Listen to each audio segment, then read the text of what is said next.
Unit 5 review is brought to you by a generous donation by Viridian Dynamics. We're good, really.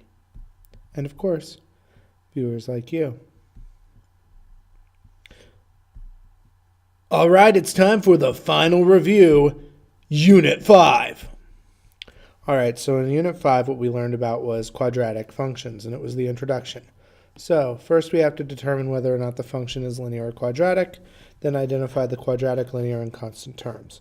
So to figure out if it's quadratic, we just have to FOIL out this. So FOIL is first, so that becomes x squared. Outside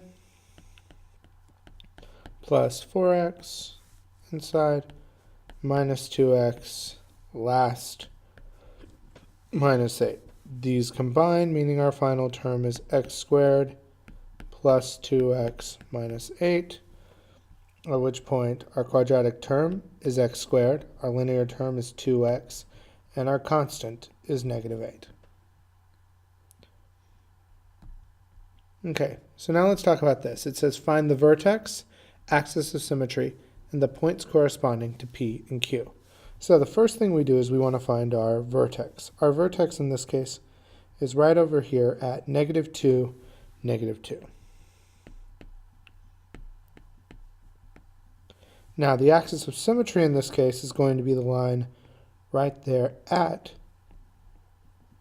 negative 2, which is x equals negative 2. Now let's talk about P. The corresponding point to P, if you're ever asked about this, is just what is the P value on the other side of the axis of symmetry, which would be right here. This is P, meaning negative 1, negative 1. And the corresponding Q would be this point right here, which would be, oh, I didn't finish my parentheses. The Q would be negative 4, 2.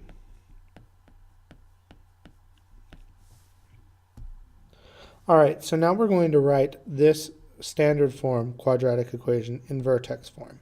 So remember, in order to do this, the first thing we have to do is find the vertex. The vertex we find by doing h is negative b over 2a, which you may remember from the quadratic equation. So let's see, that's negative negative 4, so that becomes positive 4 over 2 times negative 2, so that becomes 4 over negative 2, which is, sorry, over negative 4, which is negative 1. So h is negative 1. Now that I know that h is negative 1, our vertex will be negative 1, comma. To find the other, I plug this in. So this becomes negative 2 times negative 1 squared is 1, minus 4 times negative 1 becomes plus 4, minus 5. So negative 2 plus 4 minus 5 becomes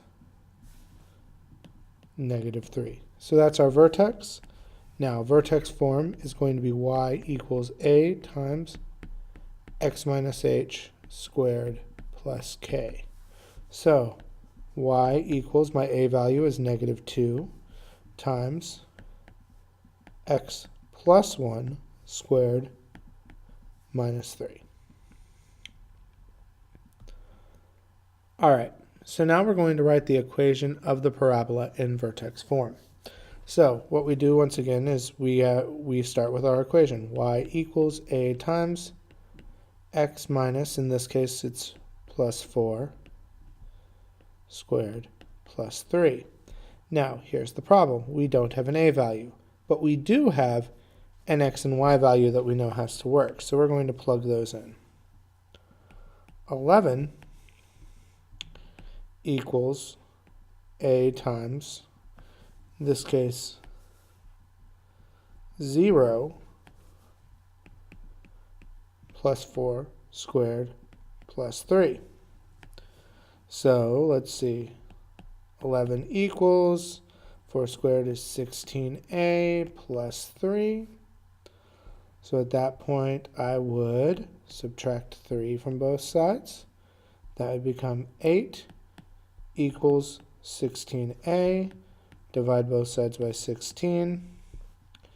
A equals 1/2.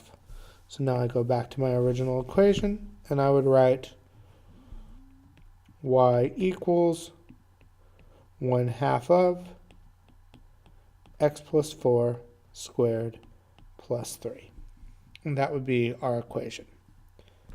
Now for this next part, guess what we get to do? We get to go back to the calculator. So in this case, we have to determine the equation of a parabola for this set of 3 points. So here's how we want to do that in the calculator. First, we're going to turn this on. Second, quit. Now, for this, what we want to do is we want to press the stat button, which is right here underneath delete. We are going to edit a list. So our first row on this list is going to be our x values. So let's see, -4, -2, and 2. Then our second row is going to be our y values, 12, -14, and 6. So now that we have these points, what we want to do is we're going to go back out, second, quit, stat, and now we're going to press calc. Quad reg, linear, line 1, line 1. This, by the way, in case you've forgotten, you press alpha and then trace, and you can put your answer into y1 if you're wanting to find values for it later. Then you press calculate. So that means our final answer would be 3x squared plus 5x minus 16. And that's how we solved this one. Okay.